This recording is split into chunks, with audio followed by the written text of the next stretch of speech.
कि कांग्रेस ने भी माइनॉरिटी के लिए या मुस्लिम समाज के लिए कुछ ख़ास नहीं किया और आज की तारीख में अगर दलितों से बदतर मुसलमानों की हालत है तो ये कांग्रेस की देन है। हम सेकुलर ग्रुप को सपोर्ट करेंगे जो कि हमारे लिए फ़ायदेमंद साबित हो। लेकिन ऐसा देखा जाता है कि वो सेकुलर पार्टियां जो ख़ुद को कहती हैं वो उस हिसाब से मुसलमानों की जो नुमाइंदगी है या उनको जो उतनी उस हिसाब से टिकटें मिलनी चाहिए वो देती नहीं है। जो अपनी फलाह से ऊपर उठ करके कौम के बारे में सोचें, कौम के लिए करके दिखाएं, जो ख़ुद स्टेबल हों, यानी कि उनको ज़रूरत हो तो आज बिक जाए कल बिक जाए। भाई साहब के हम कदर करते हैं बहैसियत एक स्पीकर के, एक लीडर के।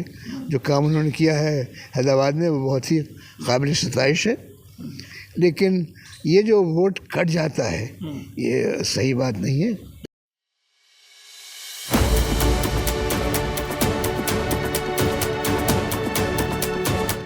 HTV उर्दू, एक नई सुबह का आगाज। आदाब नाजरीन, STV उर्दू पर मैं हूं नफीस अंजुम। बिहार मेडिकल फील्ड के मशहूर शख्सियत और पारस HMRI अस्पताल पटना के डायरेक्टर डॉक्टर अहमद अब्दुल हई ने लोकसभा इंतखाबात के पेश नज़र बड़ा बयान दिया है। लोकसभा इंतखाबात में बिहार के मुसलमानों से अपील करते हुए उन्होंने कहा कि आप सबको मुत्तहिद होकर सेकुलर उम्मीदवारों को मौजूदा इंतखाबात में जहां वो जीतने की पोजीशन में हो उनकी हिमायत करनी चाहिए। STV न्यूज़ के हमारे चीफ एडिटर अंसारुल हक को दिए गए खुसूसी इंटरव्यू में डॉक्टर हई ने मुल्क के मुसलमानों की सियासी, समाजी और मुआशी सूरत हाल पर तफसीली गुफ्तगू की। इस अहम गुफ्तगू के दौरान उन्होंने क्या कुछ कहा है, आइए सुनते हैं। पूरे देश में चुनावी पारा चढ़ा हुआ है और तरह तरह की चर्चाएं पॉलिटिकल हो रही हैं। हर समाज वर्ग के लोगों की जो है अलग अलग जो है के बारे में तरह तरह की बातें हो रही हैं। ऐसे में बिहार की अगर बात करें तो बिहार की जहाँ पर 40 सीटें जो है पार्लियामेंट्री है वहाँ पे चुनाव होना है और बिहार के संदर्भ में सारे पूरे देश की निगाहें बिहार पर है और बिहार में ख़ास तौर से जो मुस्लिम कम्युनिटी है उसको लेकर के बहुत चर्चाएं हैं और जो भी पॉलिटिकल पार्टियां हैं इधर अगर अलायंस महागठबंधन के से नीतीश कुमार के अलग होने के बाद जो परिस्थितियां बनी हैं उन सब के मद्देनज़र एक अहम जो है लोगों की नज़र में इसलिए है कि क्योंकि जो है लोग ये सोच रहे हैं कि बिहार का मुसलमान क्या सोच रहा है। तो लोकसभा चुनाव के मद्देनज़र बिहार के मुसलमान क्या सोच रहा है और बिहार के मुसलमानों को क्या सोचना चाहिए, इस पर बात करने के लिए आज हमारे साथ बिहार के एक बहुत बड़े डॉक्टर और सामाजिक जो चीज़ें हैं उस पर अहम पकड़ रखने वाले शख्सियत डॉक्टर अहमद अब्दुल हई साहब मौजूद हैं। आइए उनसे बात करते हैं। सर, बहुत बहुत स्वागत है आपका STV न्यूज़ पर। सबसे पहले तो हम ज़फ़र साहब आपको, शाह जमाल को, सबों को मुबारकबाद देते हैं कि आपने हिम्मत की और उर्दू में एक चैनल शुरू किया है STV न्यूज़। आपने इसके बारे में बताया भी था जब आप इसको शुरू करने वाले थे, आज से करीब 6-7 महीने पहले, और आपसे ताल्लुक़ रहा है इस पर और हम बहुत खुश हैं कि किसी जवान ने हिम्मत की है। अल्लाह इसकी मदद करेगा इंशाअल्लाह। बहुत शुक्रिया सर। और आप इस प्रोग्राम में ऑनलाइन शिरकत किए, इसके लिए आपका बहुत बहुत शुक्रिया। सर, आज जब पार्लियामेंट्री इलेक्शन अब नज़दीक है, 7 चरणों में चुनाव होना है पूरे बिहार की अगर बात करें तो ऐसे में जो माइनॉरिटी से जुड़े के लोग हैं उनकी सोच और वो क्या कर रहे हैं और क्या करना चाहिए, इस पर बहुत चर्चाएँ हो रही हैं। आप क्या फ़ील करते हैं कि मौजूदा समय में क्या बेहतर है? देखिए, हम कोई पॉलिटिकल साइंटिस्ट तो नहीं हैं, लेकिन ज़ाहिर है कि इस देश में रहते हैं और लोगों से ताल्लुक़ है, कुछ न कुछ इंटरेक्शन होता रहता है। सबसे पहली चीज़ तो ये है कि इलेक्शन किसी भी समाज की ईद है। ईद की खुशी मानी जाती है, दिस इज सेलिब्रेशन। और ईद में रोज़ा रखना मना है, मालूम है ना, ये इस्लामी शरीयत में भी है। तो जो कुछ लोग इसको इग्नोर कर देते हैं, वोट नहीं देते हैं। और देखिए, हम माफ़ करेंगे, आप जो अखबार में तस्वीर छपती है इलेक्शन की, तो 100 लोग लाइन में खड़े हुए हैं, 2 मोहतरमा बुर्का पहने हुए हैं, वही तस्वीर छपती है। ये इम्प्रेशन देने के लिए गोया कि पूरा मुस्लिम समाज लाइन में खड़ा है। बिल्कुल गलत है ये। अभी भी मुस्लिम परसेंटेज ऑफ वोट 20-25% रहता है, उससे ज़्यादा नहीं रहता, बल्कि शायद कहीं के उससे भी कम होता हो। ये बड़ी बदकिस्मती की बात है। एक हक आपको दिया है डेमोक्रेसी ने, और आप जानबूझकर दीदा व दानिस्ता उस हक को गंवा देते हैं और फिर बाद में रोते हैं ये हुआ, ये जुल्म हो रहा है। तो ये बिल्कुल बेवकूफ़ी की बात है और इसका कोई जवाब नहीं इसका में। तो सबसे पहले तो ये मैसेज हम देना चाहेंगे कि इलेक्शन को समझिए, उसकी अहमियत को समझिए, अपने वोट को समझिए। एक वोट भी मैटर करता है। 5,000 वोट इधर उधर हो जाता है तो पूरा काया पलट हो जाता है उससे। हाँ, तो जब आपको मौका है तो आप उस वक्त सोए रहते हैं, घर पे टीवी देखते हैं और हलवा खाते हैं और फिर बाद में रोते हैं। तो इसका कोई जस्टिफिकेशन नहीं है। और ख़ास तौर पर हमारी ख़वातीन, हम कई बार बोलते हैं सर खाना तैयार करना। भैया खाना तो हर को खाना है, बगैर खाए हुए कोई नहीं जिंदा रहता है ज़मीन, चिड़िया भी खाती है, लेकिन अहमियत जानिए ना। अगर घर में आग लग जाएगी खुदा न खास्ता तो आप खाना बनाते रहिएगा कि भागिएगा। तो इसकी अहमियत के ऊपर जितना आप स्ट्रेस दें कि वोट ज़रूरी है, अगर वोट आप नहीं दे रहे हैं तो आप एक गुनाह कर रहे हैं। अब रहा सवाल इलेक्शन का, तो देखिए जो अभी हालात हैं और इसमें कोई छिपी हुई चीज़ नहीं। जो सेंट्रल की गवर्नमेंट है, सेंट्रल गवर्नमेंट, उसका जो आपसे रिश्ता है वो बड़ा ही ढीला रिश्ता है। वो आपके भाई खान नहीं हैं और उनकी जो कुछ हरकतें होती हैं वो डेफिनेटली आपके मफाद के ख़िलाफ़ हैं। अब हम जैसे 1-2 एग्ज़ाम्पल दे दें, जैसे अलीगढ़ मुस्लिम यूनिवर्सिटी, इतनी बड़ी यूनिवर्सिटी इतना अच्छा काम कर रही है आज, जबकि मुसलमानों में तालीम की इतनी कमी है और तालीमी वो वाहिद रास्ता है जिससे हम तरक्की कर सकते हैं। एक तो अल्लाह का करम होना चाहिए, वो तो खैर ही है, और दूसरी तालीम। अब इस इंस्टीट्यूशन के पीछे लोग पड़े हुए हैं, वाइस चांसलर का अपॉइंटमेंट नहीं हो रहा है, उसका कैरेक्टर पर डिबेट पे डिबेट चल रहा है, उसके बजट को काटा जा रहा है। तो क्यों ये और फिर आप कहना कि हम चाहते हैं कि सबको साथ लेकर चलें, तो सबको साथ लेकर चलने का ये तरीक़ा तो नहीं है। तो ये सब एग्जांपल्स हैं। तो मतलब बातें कहीं कुछ और जाती हैं लेकिन हकीकत में कुछ और देखने को मिलता है। बिल्कुल हकीकत में कुछ और देखने को मिल रहा है। तो इसको तो मद्देनज़र रखना होगा आपको कि, लेकिन ये भी समझना चाहिए कि इस मुल्क में हमारी परसेंटेज क्या है। हम अगर मान लीजिए 16%, 18% जो भी हों अगर हैं, तो 18% डोमिनेट करेंगे सबके ऊपर, ये भी सही नहीं होगा, ये भी अनडेमोक्रेटिक होगा। लेकिन एक मिडिल रिजल्टेंट पैसे निकालना चाहिए जिसमें कि वो भी उनका भी मफाद हो और हमारा भी मफाद हो और हम उसको लेकर शामिल चलें। ये एक बिल्कुल जंग वाली बात करना, मिटा देंगे लुटा देंगे, ये सब बेअक्ली की बातें हैं और इस तरह बातें नहीं करनी चाहिए। दूसरा जो नुकसान होता है इस तरह के खुराफाती बातों करने से, कि आप तो जहाँ पर हैं वहीं रह जाते हैं, लेकिन आपके इस तरह के गैर महज़ब अल्फाज से एक ऐसा एनवायरनमेंट बन जाता है जो कि दूसरी पार्टी को फ़ायदा देता है। तो अपोज़ करना अच्छा है, लेकिन उसका एक तरीक़ा होता है और देखना कि हमको अल्टीमेटली हमारा गोल क्या है, हमको फ़ायदा किस में है। तो शराफत के साथ हम हर चीज़ को नज़र में रखते हुए हमको जानना है कि सेंट्रल हमारे साथ नहीं है, फिर भी आज के मौजूदा हालात में वो गवर्नमेंट है। अगर मिस्टर एक्स हमारे प्राइम मिनिस्टर हैं तो हैं, हम उनका एहतराम करेंगे एज प्राइम मिनिस्टर, उनकी पॉलिसीज़ हम इख्तलाफ कर सकते हैं, लेकिन वो है प्राइम मिनिस्टर। तो बिहार के बारे में आपने जिक्र किया कि अभी बिहार में जो बदलाव आया है, हम तो बहुत खुश थे पहले, क्योंकि जबकि नीतीश जी और लालू जी और तेजस्वी साहब साथ थे तो फिर मामला बड़ा सीधा था समझने का। क्या किसको हमें सपोर्ट करना है और कैसे करना है, और उनसे क्या उम्मीदें रखनी है। ये भी ज़रूरी है कि उनसे आप क्या उम्मीद रखिए। अब वो कुछ हालात ऐसे बदले कि दो अलग हो गए हैं लोग, और ये एक मुश्किल सवाल हो जाता है। दूसरी बात यह है कि सिर्फ आप अपने वोट से 18% से आप पूरे सीन को चेंज नहीं कर सकते। तो एक कोई ब्लैंकेट डिसीजन होना चाहिए कि हर जगह इसको दो, उसको दो, फना पार्टी को दो, ये सही नहीं होगा। विनेबिलिटी देखनी चाहिए, कौन किस जगह पर किस पार्लियामेंट्री कंस्टिट्यूंसी में जीत सकता है, जीतने का चांस है, जो कि सेकुलर हो, जो सेकुलर हो और जिसको जीतने का चांस हो, हम उसको सपोर्ट करेंगे जी।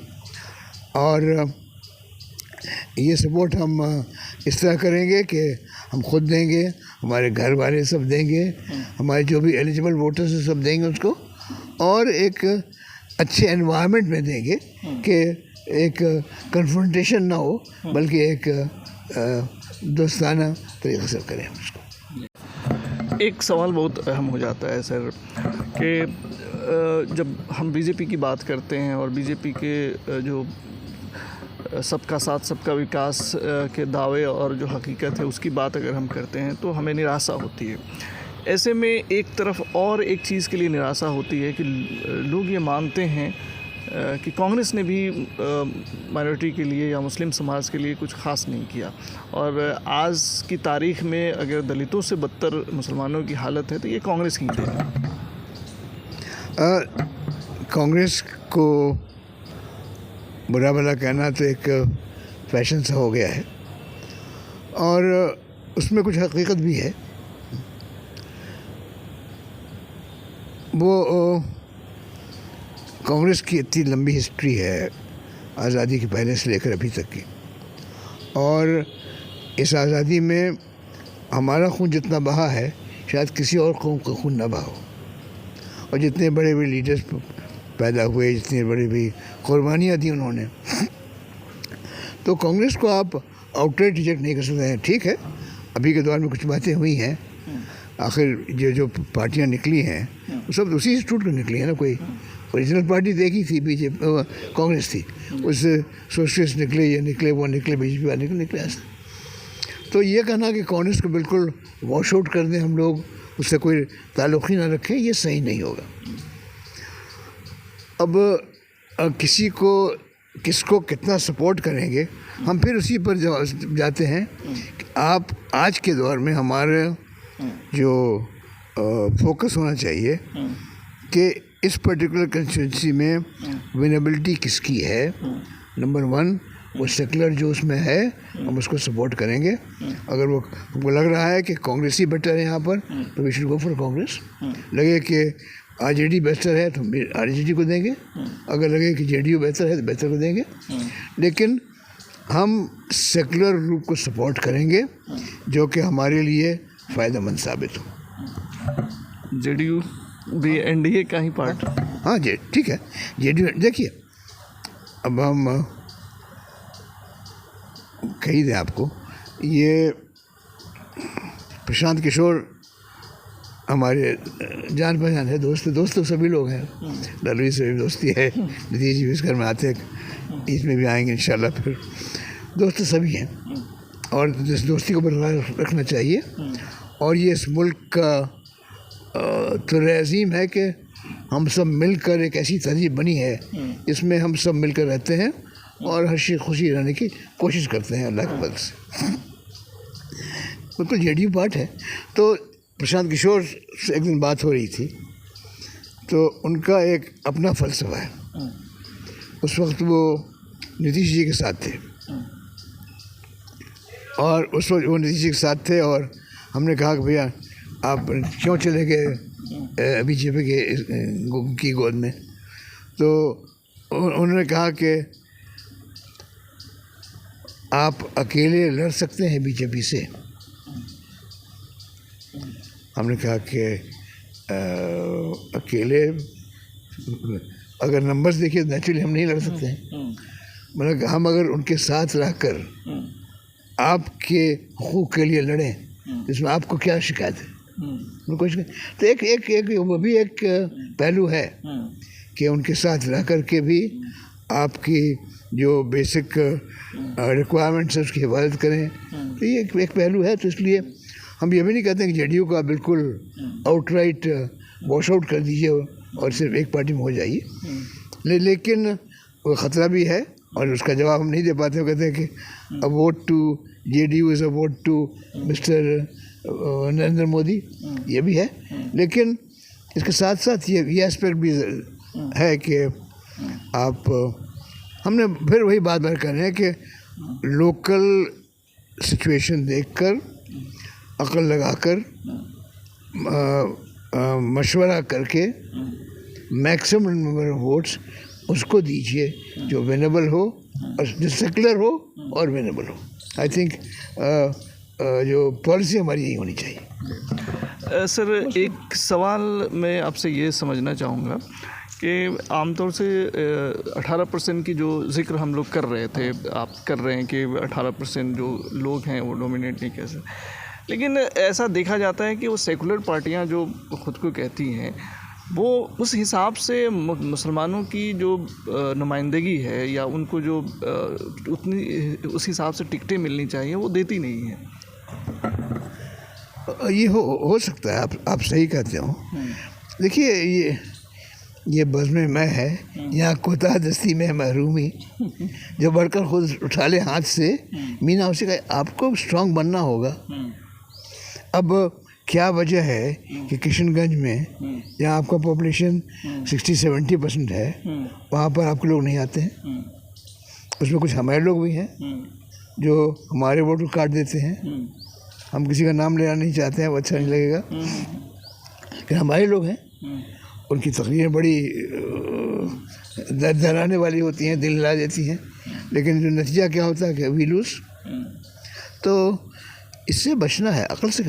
देखिए, एक कुरान पाक में भी एक लफ्ज़ आया है, फरासत मोमिन, फरासत, द एबिलिटी टू डिस्टिंग्विश, है ना, the ability to see the truth path, है ना, ये बड़ा ज़रूरी है। और सबसे बड़ी बदकिस्मती जो है कि हमारे रहनुमा उसमें नहीं है, जो लोग सच में हमें गाइड कर सकते हैं, है ना। अब फिर से मौलाना आज़ाद तो आने वाले नहीं हैं, लेकिन और हमने उम्मीद करते हैं उस पाए कोई आए, लेकिन कम से कम लोकल एरिया में कुछ लोग हों जो अपनी फराज से ऊपर उठ करके कौम के बारे में सोचें, कौम के लिए करके दिखाएं, जो ख़ुद स्टेबल हों, यानी कि उनको ज़रूरत हो तो आज बिक जाए, कल बिक जाए, और ऐसे लोग हों जो देख सकें, कर सकें और देख के सही राह दे सकें। लेकिन अभी के इलेक्शन में हम फिर दोबारा वही करेंगे कि अपने एरिया को देखिए, अपने मिलिट्री को देखिए, वोट बटने मत दीजिए, है ना, वोट बटने मत दीजिए और जानिए कि इस मुल्क के जो डेमोग्राफिक स्ट्रक्चर है उसमें आप 100% नहीं हैं कि आप जो चाहें वही होगा। आपको लोगों के साथ मिलकर रहना है, मिलकर आगे बढ़ना। सर, माइनॉरिटी की अगर बात हो और ओवैसी साहब का नाम ना आए, चूँकि पूरे देश में असदुद्दीन ओवैसी ने अपनी एक उस रूप में पहचान बनाई है कि वो मुसलमानों के लीडर के रूप में, एक बड़े लीडर के रूप में उभरे हैं, उनके बारे में आप किस तरह के ख्यालात रखते हैं? क्योंकि ओवैसी साहब बहुत पढ़े लिखे आदमी हैं, बहुत शोला बयान मुकर्रर हैं और कभी कभी अच्छी बातें भी करते हैं, हमें उसका इतलाफ़ कर रहे हैं। लेकिन हम उनसे मुलाकात भी एक आध बार हुई है हैदराबाद उनसे, लेकिन हमारे ख्याल में जितनी समझ हमको है अभी उनका कैंडिडेट खड़ा करना वो हमारे वोट को काटता है और इससे इन द लॉन्ग रन हमको घाटा होता है। हमारा यही ख्याल है। और वो हैदराबाद में रहे हैं, बहुत अच्छा काम कर रहे हैं, वहाँ पर उन्होंने मेडिकल कॉलेज बनाया है, इंजीनियरिंग कॉलेज बनाया है, हम गए उन कॉलेजेस में, देखा है हमने, अच्छा काम हो रहा है। लेकिन हर को अपने एरिया फोकस समझना चाहिए ना, हर को समझना चाहिए कि हम कहाँ पर फ़ायदेमंद हैं और कहाँ पर फ़ायदेमंद नहीं। हम सर्जन अगर हैं और हम बैठकर सिखाने रहे हैं किसी को फ़िलासफ़ी, तो बेवकूफ़ी होगी ना। तो ये जो उसके वजह से वोट कटता है, ये एक अफसोसनाक बात है। और हमें पूरी उम्मीद है कि खुद ओवैसी साहब और उनके जो साथ लोग हैं वो इस हकीकत को समझेंगे और ट्रूथ को जानना चाहिए ना। फरासत जो हमने कहा ना, फरासत इसी में है ना कि आप जानिए इन हालात में क्या होगा ना। सुलह हुदैबिया हुई थी इस्लाम की तारीख़ में, है ना। सब लोग बिगड़ गए, हुजूर सल्लल्लाहु अलैहि वसल्लम रहमतुल्लाह अलैहि, आप क्यों झुक कर इनसे आप मसालत कर रहे हैं। लेकिन हुई और उसका नतीजा देखा आपने, इन्ना फतहना लका फतहन क़रीबा, उसी के बाद नाज़िल हुई। तो हमारे ख़्याल में वही साहब के हम कदर करते हैं बहैसियत एक स्पीकर के, एक लीडर के। जो काम उन्होंने किया है हैदराबाद में वो बहुत ही काबिल सताइश है। लेकिन ये जो वोट कट जाता है ये सही बात नहीं है, ऐसा नहीं होना चाहिए। क्या सेकुलर पार्टियों को भी ओवैसी साहब को साथ लेना चाहिए? अब वो वक्त आ गया है। वो तो बहुत क्लियर कट है कि ओवैसी साहब किसी और पार्टी के हैं और हमसे तो पर्सनली मतलब दीजी ने बिल्कुल खुलकर कहा कि वो तो बी टीम है उनके। उनका नाम क्यों लेते हैं आप? तो हमारे ख्याल में अभी जो हालात हो गए हैं, सेकुलर पार्टीज़ को नहीं, ओवैसी साहब को अपना फिक्र को चेंज करना होगा और जानना होगा कि बहैसियत कौम के किसको फ़ायदा है। आपको 4 सीट मिल जाए यहाँ पर और 15 सीट आप लूज़ कर जाएं तो कौन जीत रहा है इसमें? Who is winning? तो चुनावी माहौल चल रहा है, तो चुनाव से रिलेटेड हम बातें कर रहे हैं। सर, थोड़ा सा देखा जाता है नीतीश कुमार जी भले बीजेपी के साथ अलायंस में रहते हों, लेकिन इनकी सोच थोड़ी अलग रहती है। अभी हमने एमएलसी खालिद अनवर से कुछ दिनों पहले बात की तो उन्होंने साफ तौर से बयान दिया कि सीए बिहार में लागू नहीं होगा। तो इस पहलू को आप किस रूप में देखते हैं सर? हम लोग वही जो कहा ना हमने कि नीतीश कुमार ने कहा कि हम अगर उनके साथ रह करके भी आपके मफाद की हिफाजत कर रहे हैं तो ये हम आपके सपोर्टर हैं कि नहीं है आपको। मैं इसलिए नीतीश जी दिल से वो जो कहते हैं कि कट्टर वाला मिजाज नहीं है उनका, और वो हमेशा से रहे हैं। हम लोग का पर्सनल ताल्लुक़ अलग है, लेकिन हम हमेशा से वो मिलकर साथ लेकर चलने वाले काम करते रहे हैं। और हमें पूरा यकीन है कि वो उस पार्टी में रहकर हत्तुल इम्कान कोशिश करेंगे। अब कितनी उनकी कोशिश कामयाब होगी ये मुश्किल है कहना। जाहिर है कि डेमोक्रेसी में तो यहाँ नंबर्स मैटर है ना। जी, नीतीश जी का फैसला, ये जो अभी हालिया फैसला हुआ फिर से बीजेपी के साथ अलायंस में जाने का, इससे आप इत्तेफाक नहीं रखते? हम इत्तेफाक नहीं रखते, लेकिन देखिए बहुत सारी चीज़ें हम जो रहकर या आप उसको हम नहीं जानते अंदर क्या हो रहा है। हम ऑपरेशन करते हैं, हमने कहा कि इतना काट के निकाल दिया, लिवर काट के निकाल दिया, आधा लिवर काय काट दिया सब। अरे भैया हम जानते हैं ना, हम ना कर रहे हैं ऑपरेशन, हम जानते हैं कि छोड़ने से क्या फ़ायदा हो क्या। तो बहुत सारी चीज़ें हम नहीं जानते हैं। डॉक्टर साहब, आप बहुत सारी तंजीमें चलाते हैं अपने स्तर से, जो फलाही के बहुत सारे कामों को जो है आप अंजाम देते हैं और बहुत सारे ऑर्गेनाइजेशंस को आप पर आपकी नज़र रखती है और लोगों को सपोर्ट करते हैं। आप क्या समझते हैं जो आज की तारीख़ में मुसलमानों की जो हालात हैं, अगर ख़ास तौर से बिहार की बात कर लें, तो इन हालातों को बदलने के लिए क्या कुछ करने की ज़रूरत है और मुसलमानों को अपनी ज़हनियत को किस तरह से बदलने की ज़रूरत है? आपने हालात की बात की। इस पिछले साल 23 में आदरी एक ऑर्गेनाइजेशन है, एशियन डेवलपमेंट रिसर्च इंस्टीट्यूट, बहुत बड़ा इंस्टीट्यूट है नेशनल, उससे हम लोगों ने एक सर्वे करवाया सीमांचल में। उसकी रिपोर्ट नवंबर में आई और हम रिपोर्ट का बहुत तफसीली रिपोर्ट है। हम सिर्फ एक चीज़ बताया उसमें कि ओवरऑल सीमांचल की जो खानगी लिटरेसी रेट, तो अभी भी वहाँ पर 37% ख़वातीन ऐसी हैं जो इलिटरेट हैं। 19% आपके हमारे भाई हैं जो इलिटरेट हैं। और इलिटरेसी का ये मतलब नहीं कि वो गालिब जैसे शायरी का नहीं, इलिटरेसी का मतलब ये है कि हम अपना नाम अपनी मादरी ज़बान में लिख सकें, तो इलिटरेट हो गए। तो अगर ये लिटरेसी रेट है, और फिर हम बात कर आज की दुनिया में, जबकि हम चांद और मरीख पर जा रहे हैं, जबकि कंप्यूटर के बगैर दुनिया हिल नहीं सकती है। AI का दौर आ गया। जब AI का दौर आ गया है, उस दौर में हम कहें कि सपना सिर्फ मर्सिया गोई करें, कौन रोकता है आपको पढ़ने से? अगर मान लीजिए, हम ये नहीं कह रहे, मान लीजिए कि गवर्नमेंट स्कूल में थोड़ी गड़बड़ी करती है आपके शहर में, तो आप खुद मनाइए। आप क्यों नहीं कर सकते? आप जानिए क्या, आप शादी में जब खर्च होता है तो एक शादी के कार्ड में पर कार्ड 500 रुपये कार्ड छाप सकते हैं। आप डेकोरेशन में लाखों रुपये खर्च कर सकते हैं। आपका कंपटीशन में है कि शादी में मीठा 4 तरह का दिया कि 5 तरह का दिया।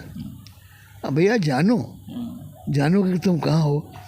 और ये जो कुछ लोगों को ये ख्याल हो गया है कि हम तो ऊपर आ गए। देखिए, कोई कौम पेड़ कैसे होती है? Today you may be the fruit. आप होता है कि सेब हो और आम हो, लेकिन जड़ आप किसी कौम से है, और खुदा न खास्ता अगर वो जड़ कट गया तो कितने खूबसूरत सेब हो गिर के बर्बाद हो जाएगा। इसलिए इस जड़ से, इस कॉमन कम्युनिटी से रिश्ता रखना ज़रूरी है। अपनी प्रायोरिटीज़ को जानना है ना। सबसे बड़ी प्रायोरिटी है, 3-4 प्रायोरिटीज़ हम हमेशा बोलते हैं। और हमारी जो राब्ता कमेटी है जिसमें काफ़ी काम करी है, अफजल हुसैन है, फरहत है वगैरह, बहुत दिल से काम कर रहे हैं। अल्लाह उन लोगों को बातों को और मजबूत करे। सबसे पहली प्रायोरिटी है अल्लाह की मदद आनी चाहिए, मांगना चाहिए उससे। सबसे पहली priority education, female education particularly. कोई अनपढ़ माँ, अगर पढ़ी हुई माँ का बच्चा कभी अनपढ़ नहीं होगा। आपस में इत्तेहाद और दूसरों से इत्तेहाद। आखिर आपके नेबर है वो। कुरान ने इतनी बार बार कहा है कि अपने पड़ोसियों पर से मोहब्बत का रिश्ता रखो, तो यहाँ पे वो लागू होना चाहिए ना। ये जो दूसरों का दिल दुखा देते हैं तरह तरह का बयान दे करके, इसके पीछे कोई सर पैर नहीं है। सिर्फ ये कि हमने बड़ा ज़बरदस्त बयान दिया, लेकिन दिल तोड़ दिया आपने। उसके बाद फिर वो आपसे दुश्मन हो गए तो क्या फ़ायदा वैसे? तो इन 3-4 चीज़ों पर और सेहत पर, आज हम डॉक्टर हैं इसलिए और तकलीफ़ होती है। आज एवरेज में ले लीजिए किसी में, अब ट्यूबरकुलोसिस का परसेंटेज लीजिए कि बिहार में ट्यूबरकुलोसिस कितनी है, कितने परसेंट है। सबसे ज़्यादा आपकी कौम, मेरी कौम में ट्यूबरकुलोसिस है। आप तो एक प्रायोरिटी होनी चाहिए हम। इसकी क्या वजह आप समझते हैं? ट्यूबरकुलोसिस के मरीज़ आप ज़्यादा अगर पाते हैं मुसलमानों के अंदर, तो इसकी वजह क्या? देखिए, इसकी न सिर्फ ट्यूबरकुलोसिस बल्कि पूरे कौम की बीमारी की जो वजह है, हमारी प्रायोरिटीज़, हम किस पर फोकस करेंगे। हम अगर फोकस करें एजुकेशन पर, हम सही खाने पर, सफाई पर। आप ट्यूबरकुलोसिस की बात कर रहे हैं ना, आप पटने का सर्वे कीजिए कि पटने में मान लीजिए कि 100 मोहल्ले हों, सबसे गंदे मोहल्ले कौन हैं? जिनमें आपकी कौम रहती है। तो फर्स्ट थिंग इज़ सैनिटेशन। सफाई तो कर सकते हैं आप। वो कौम जिसको बताया गया कि इस्तिंजा करने का तो कहीं बता दिया गया है, वो कौम गंदी क्यों रहेगी? कि हमारी प्रायोरिटी बदल गई। हमारी प्रायोरिटी हो गई कि हम शादी में इतना खर्च किया हमने, ये प्रायोरिटी हो गई हमारी प्रायोरिटी हो गई कि हम किसको किससे नीचे दिखाएंगे।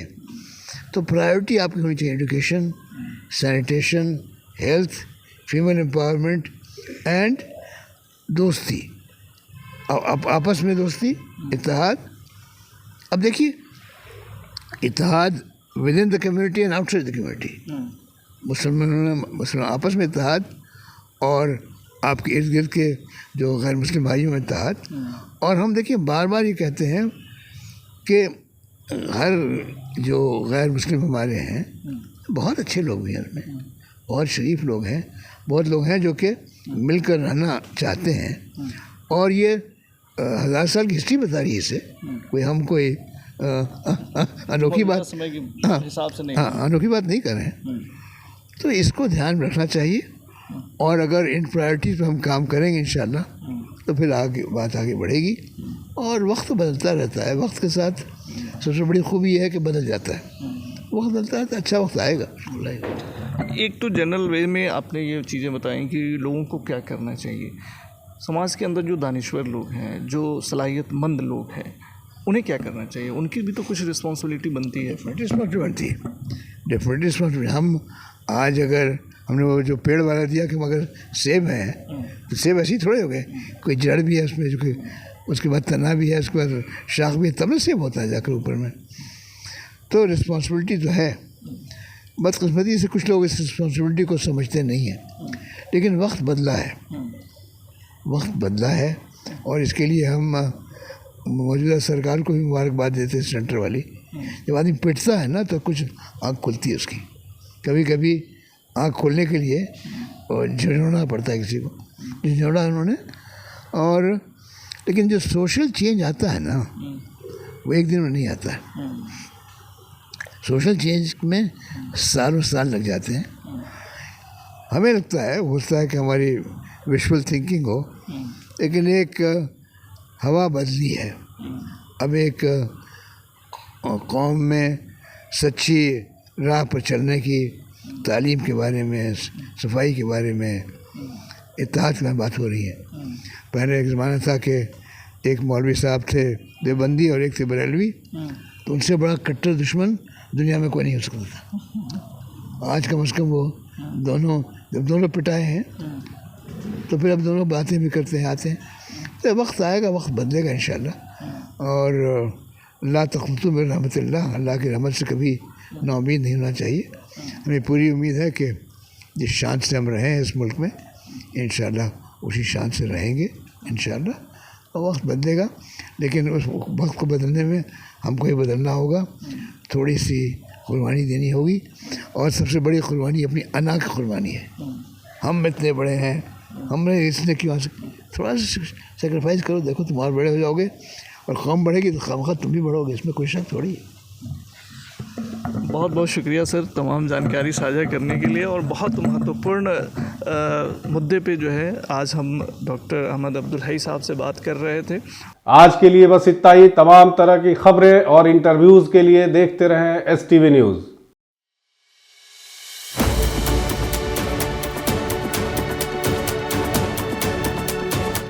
HTV उर्दू, एक नई सुबह का आगाज।